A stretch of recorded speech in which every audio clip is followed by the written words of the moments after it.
E aí, conectando também nessa sua fala, Mate, do caso, você fala, tem um capítulo do livro aqui, que é o capítulo 3, os desafios dos primeiros 90 dias na função. Que você usa uma referência, uma citação de um autor que eu curto pra caramba, e que é um livro chamado Os Primeiros 90 Dias, Estratégia de Sucesso para Novos Líderes, Michael Watkins. Vou trazer a citação e eu vou te fazer uma pergunta em cima dela, que é: as ações que empreender durante seus primeiros 3 meses em um novo cargo definirão, de modo geral, seu sucesso ou fracasso. O que você acha sobre forte, né? Frase simples. Por que essas duas perguntas para você? Vou fazer a primeira, aí quando você trouxer eu trago um complemento. Mas a primeira é: por que os 90 dias nessa cadeira são os mais importantes? Assim, e o que tem a ver com essa frase? Legal. Obrigado por levantar essa bola. Eu gosto muito desse autor também. Ele às vezes aparece pouco nas primeiras transições. Ele aparece quando a gente fala de transições de complexidade de liderança maiores. Mas diferente do Rancharan, que fala que toda transição, desde a primeira até você se tornar o presidente da sua empresa, não importa quantos níveis tenha, ou dono da sua empresa, o Rancharan fala que a transição é mais ou menos parecida. Você tem que deixar de fazer algumas coisas e começar a fazer outras coisas. Aqui não. O Watkins ele faz pacotinhos bem específicos dentro de cada transição.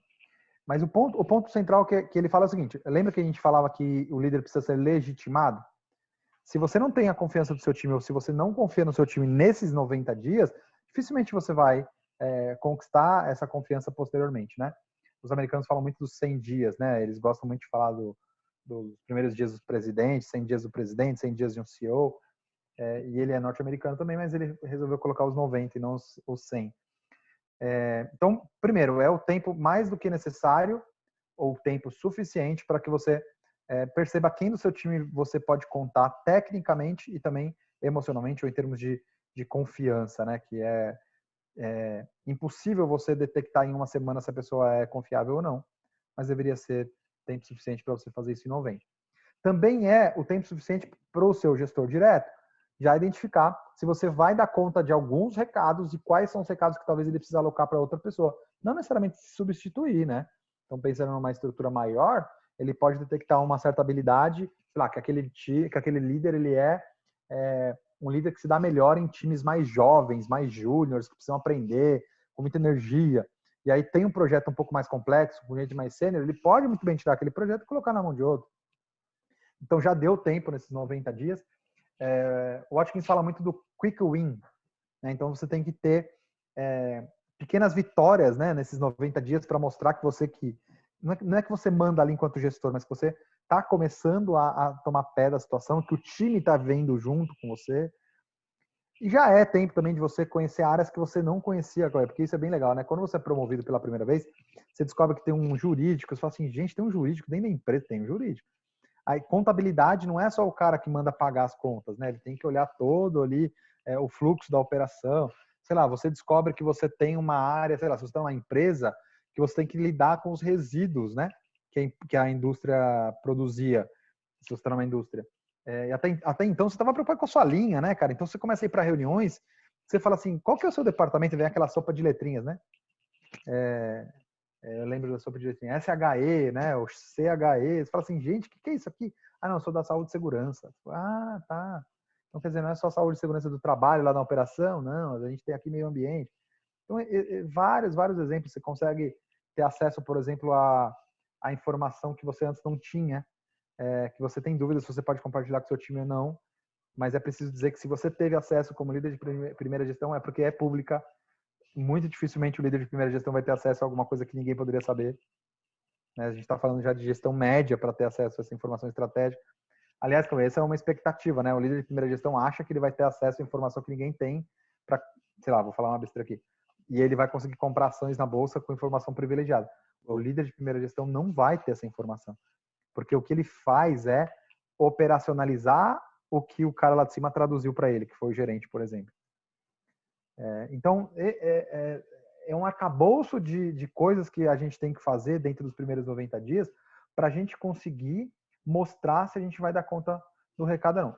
Coincidência ou não, na nossa estrutura trabalhista brasileira existe o nosso famoso contrato de 90 dias de experiência, né? Tudo bem que isso só funciona ou só serviria para novos contratados, não numa promoção, mas a gente tem uma grande parcela de líderes que são promovidas na troca de empresa, né? Na troca de empresa. Então, um contrato de 90 dias é muito válido nesse momento. Não é para ter medo, é só para você matar aqueles tiques aí, os leões da semana, para você conseguir ser reconhecido como alguém que tem potencial. Não precisa entregar ainda, mas você já tem que mostrar os quick wins, né? E aí, conectando com essa frase, e que pode parecer meio difícil de entender para muita gente, para mim foi muito difícil entender isso na minha jornada de carreira, de que assumir um cargo de liderança pela primeira vez eu não vou conseguir mobilizar as pessoas pelo poder. Eu não ganhei poder. E se a gente olhar por esse olhar, né, de puta, eu vou mandar em todo mundo, as pessoas vão fazer do meu jeito, agora eu vou pôr em prática tudo que eu quero, a gente cai na famosa falácia da autonomia e do poder também. Aí a pergunta para você é bem direto e reto, cara. Se não tem o poder, e a gente está vivendo hoje numa estrutura cada vez maior do mercado de trabalho com menos comando e controle, como é que eu mobilizo as pessoas que trabalham comigo para atingir resultado? O que eu faço?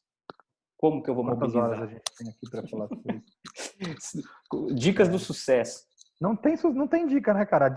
Cara, eu tava até escrevendo para você esses dias aqui, o artigo que eu preciso te enviar, e eu tava pensando numa cena do filme Kung Fu Panda. Não sei se você vai lembrar dessa cena, mas ele Desenho bom. Pega o pergaminho da sabedoria, porque lá vai ter o segredo de como ganhar do tigre não sei das quantas. E resulta que não tem nada no pergaminho, nada escrito. E ele acha que aquilo é uma falácia, é uma mentira, inventaram. Até que ele descobre que, na verdade, aquilo é como se fosse um espelho, né? Que o segredo é que quando ele abre o pergaminho, ele se vê, né?